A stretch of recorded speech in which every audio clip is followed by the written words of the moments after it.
Whether an idea is fantastic or dreadful, the tank don't care, because not every shark has to endorse the same proposal. Barbara Cochran isn't the most terrifying of sharks, but she definitely knows what she wants, and anyone pitching anything less than that is a big no from her.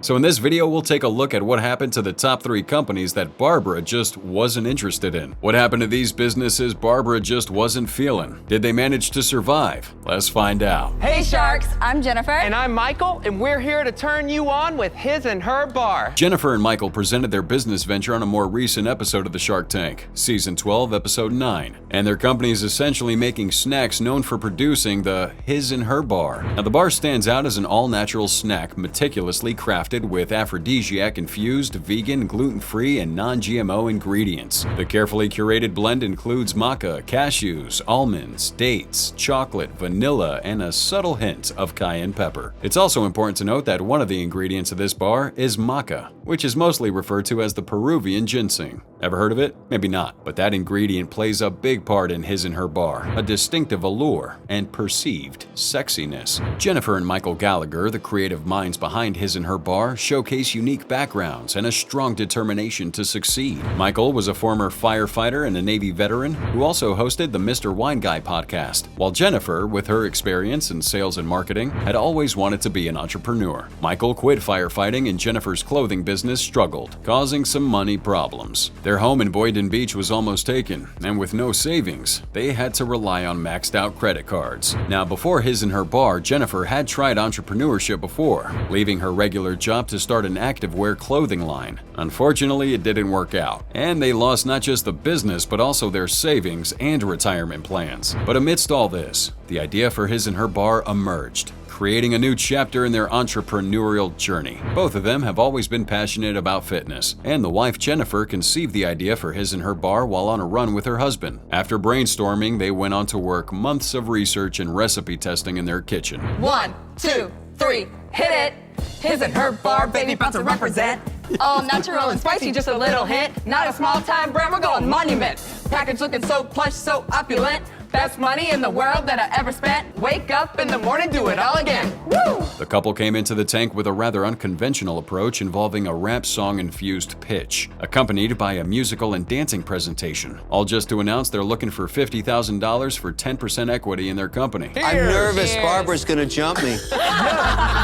As you're consuming the bar, it's going to have a creamy consistency with an earthy and nutty flavor. That's going to it's come spicy from the too. How many calories are we talking about here? So the bar has 220 calories. Whoa! That's a lot of It's all calories. natural Taste though. so sweet though at all. Well, Is you're there a going to lot of burn those sugar? calories off. Exactly. They started off that pitch by presenting their samples, and almost immediately the sharks were able to notice a delightful spiciness coupled with a creamy texture in the snack. And the founders revealed that each bar contained 220. Already the sharks think that's way too much, but they let the jiggy couple continue with their pitch. Next up, the couple give a breakdown of what their bars are like: devoid of fillers, 100% vegan, gluten-free, and non-GMO. Despite Mike and Jen dismissing any magical claims of heightening sexual desire, they emphasize that the bars are a natural method for gradually boosting libido and promoting a healthy lifestyle. Instant gratification is not promised. All the ingredients used are entirely organic, facilitating improved digestion and an energized lifestyle. Now, when questioned on the sales of their product, they responded that they had only made 500, which amounted to just about $2,000. Kevin O'Leary, for one, is definitely not impressed. They announced that they initiated substance testing in late 2019 and successfully launched their product in early 2020 amidst the global challenges of COVID-19. A set of 12 bars is priced at $44.28, equating to $369 per bar. Alternatively, a 3-month subscription plan is available at a reduced cost of $39.95. Their previous misfortune in the business world didn't cause apprehension about giving it another try, the Gallagher said. That's what happens when you go after your dreams, Jennifer would say. You have to be willing to risk it all. Life is short. Now, the idea had brilliance, and the execution was commendable, but this wouldn't be the first time we see that on the Shark Tank. As the pitch went on, the couple seemed to lose the sharks more and more. Eventually, Draymond expressed that he believed it was too early for an investment and found no personal connection to the product. For Barbara, however, while she acknowledged her own need for the product, she also opted out. Eventually, Mark and Kevin would follow suit, with Kevin stating he can't give money for their lack of readiness. One of you has to get a job just to have the safety net.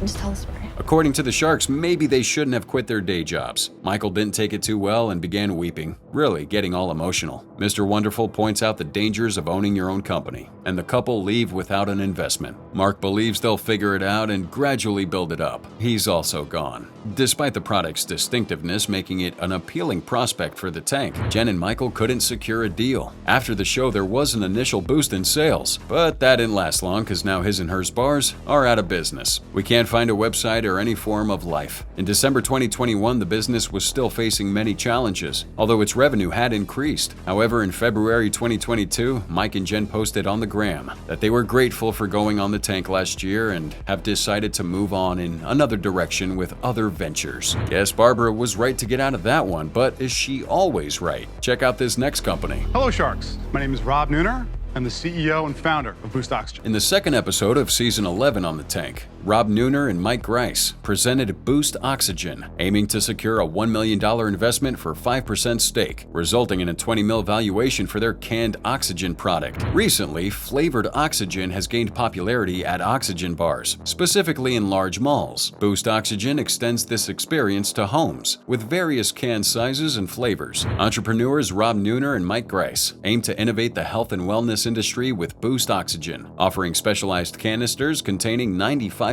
oxygen, compared to the measly 21% oxygen and 78% nitrogen we breathe, benefiting hikers, athletes, seniors, and those with respiratory conditions. Boost Oxygen enhances performance with its valuable solution. Rob here initiated the venture after working as a beer distributor in European countries, particularly in the Czech Republic, during the late 90s and early 2000s. His exposure to the benefits of supplemental oxygen in Prague, where he was combating jet lag, led him to introduce the concept in the US.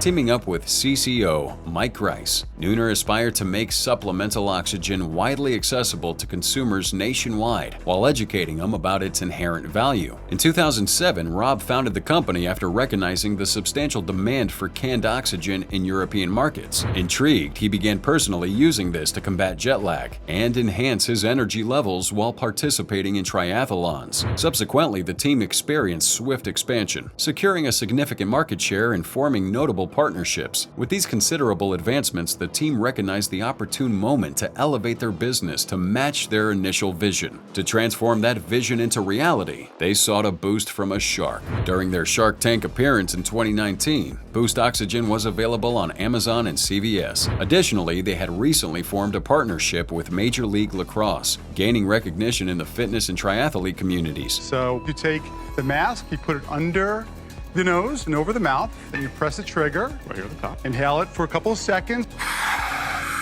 Now, to kick off their pitch, the team showcased the product, with the Sharks jumping in by trying out the provided samples. And then they asked for $1 million for 5% stake. What are your sales?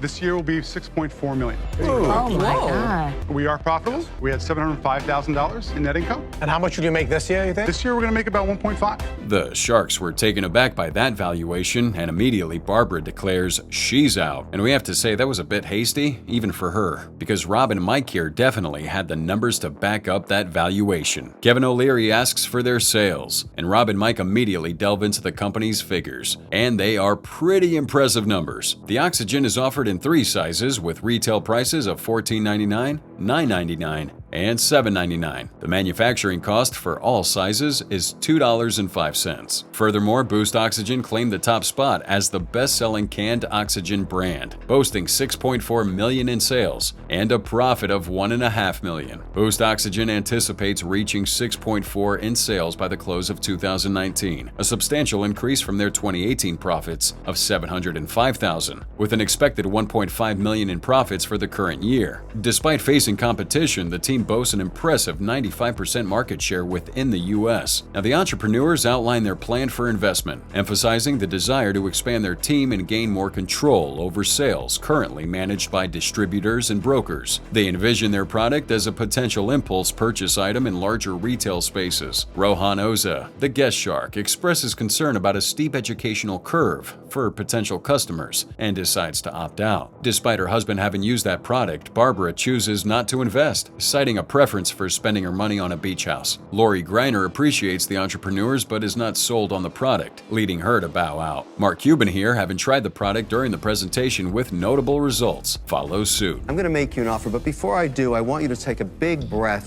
because you're going to need it. You're not going to like the number, and it's not going to be equity, that's for sure. So here's what it is. You have good cash flow in this company, so you can support some debt. I'm going to give you the $1 million in a loan, 36 months, 3 years, okay, 9% interest, and I want 7.5% equity. Kevin proposes a $1 million loan at 9% interest for 7.5% equity initially. After negotiation, an agreement was reached for a $1 million loan at 7.5% interest plus 6.25% equity. And everyone leaves the tank happy. Post-deal, Boost Oxygen continues to thrive. Research indicates that the company's still operational, boasting over $15 million in sales. Since the tank, they have significantly expanded their retail presence, securing spots in over 30 national chains across the United States, including CVS, Walmart, Kroger, Bass Pro Shops, Dick's Sporting Goods, and Amazon. In an update on Season 12, Episode 23 of The Tank, Rob and Mike revealed that they've expanded their retail presence from 4,000 to 8,000 stores in the U.S., with inclusions in major chains like Walmart and Kroger. Projections say that Boost Oxygen is on track to achieve $50 million in sales by the end of 2023, marking substantial success in the years following their appearance on the show. How about that for a successful investment? And lastly, we have one more time where Barbara dropped out. How did her decision turn out this time? Hello, Sharks. I'm Tyler J, and I'm seeking $150,000 for a 10% stake in my company, Plop Star. In October 2019, Plop Star made its debut on Season 11, Episode 4 of The Tank. Created by Tyler J, the proprietor of Tandem Inc., Plop Star is a compact, inconspicuous tablet designed for deodorizing toilets. This innovative product entails dropping a small tablet into the toilet before use, effectively preventing any enduring odors. Plop Star achieves it by utilizing essential oils that form a coating on the water's surface, trapping unpleasant smells beneath it, while imparting a subtle citrus fragrance. Conveniently, the tablets are individually wrapped, allowing for easy storage in pockets, wallets, or purses, ensuring accessibility when in public places. Jay dedicated his evenings and weekends, balancing his responsibilities as the founder and director of the Chicago production company Tandem Inc., and family commitments to develop Plop Star. Feeling uneasy about using public bathrooms due to the aftermath of each visit, Jay sought a solution. Unable to find one, he took matters into his own hands and created Plop Star. To support his introduction to the market, Jay and his Tandem team collaborated with The Colony and Kama Music, resulting in this humorous commercial highlighted in real Chicago. Plop Star offers a unique approach to bathroom freshness by being dropped into the toilet before use, eliminating the need for post-bathroom air fresheners. After a brief 10-second wait, the tablet works its magic, allowing users to go without worry. The concept for this originated when Tyler J, inspired by fizzy-scented bath bombs, while drawing a bath for his daughter, envisioned a similar solution for toilet deodorizing. You couldn't forget his appearance on the show when he rolled into the room on a mobile toilet, capturing both laughter and attention from the Sharks. I know we just met, but I want to talk to you about how you poop.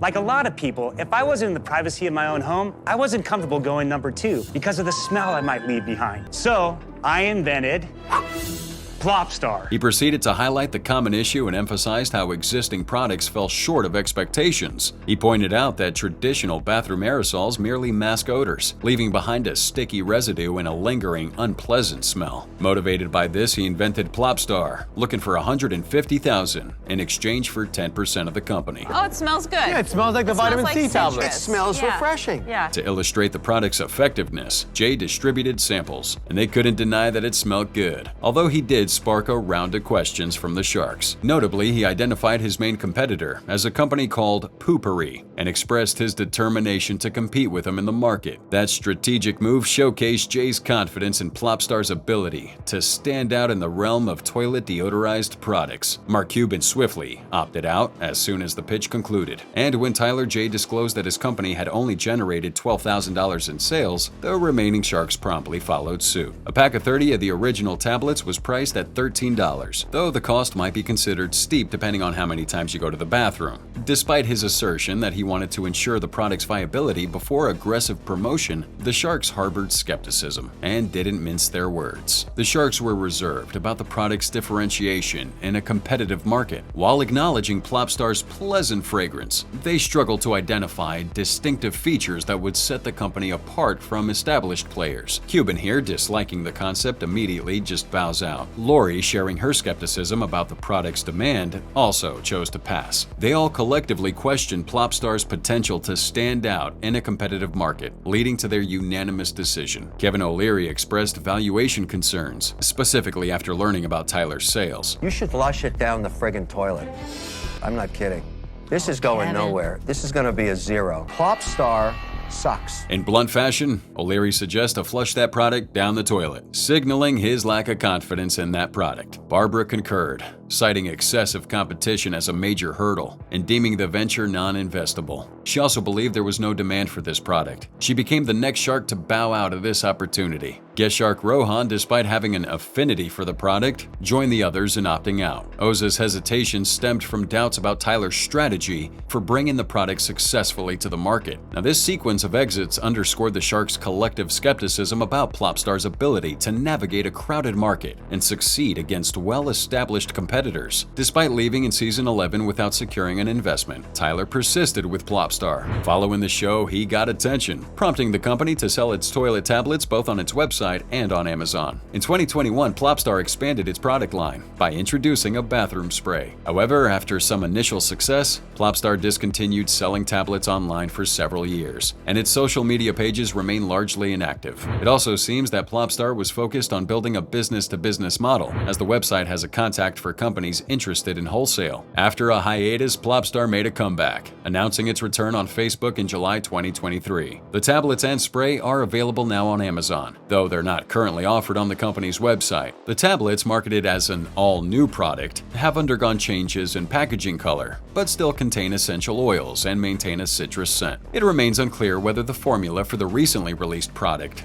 differs from the original. According to a Facebook post, the new product's designed to be easier to use, featuring a smaller tablet and user-friendly packaging. The post, the company's first since December 2021, expresses gratitude for the patience and enthusiasm of customers. Plop Star is actively back in business, although the reasons behind its hiatus in 2021 remain ambiguous. The company's return suggests a commitment to product improvement and responsiveness to customer feedback.